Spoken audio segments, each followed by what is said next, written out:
Il y a quelques jours, le média américain Fox 13 de Salt Lake City publiait un article intitulé Après une soirée de témoignages émouvante, l'Utah va de l'avant avec un projet de loi visant à interdire la maltraitance dite rituelle sur les enfants. Il s'agit d'une reconnaissance officielle de l'existence des abus rituels. La législature de l'État de l'Utah va de l'avant avec un projet de loi qui criminaliserait en effet la maltraitance rituelle des enfants. S'il est adopté, le projet de loi définirait les abus rituels pour la première fois dans l'histoire de l'Utah.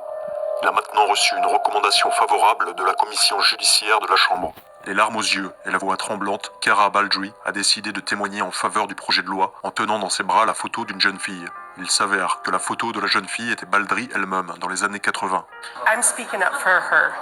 She's the bravest little girl. And if I could go back in time, I would hug her and tell her she is beautiful. Her testimony convinced a panel of lawmakers to move forward with a bill that would criminalize ritualistic sex abuse. Many of the details surrounding that type of abuse are so graphic, we can't even describe it on television. This is horrific, heinous, vile conduct. Ce témoignage a contribué à convaincre un groupe de législateurs de recommander favorablement le projet de loi qui désignerait les abus rituels comme un crime au deuxième degré et allongerait ainsi le délai de prescription pour d'autres infractions liées aux délits sexuels.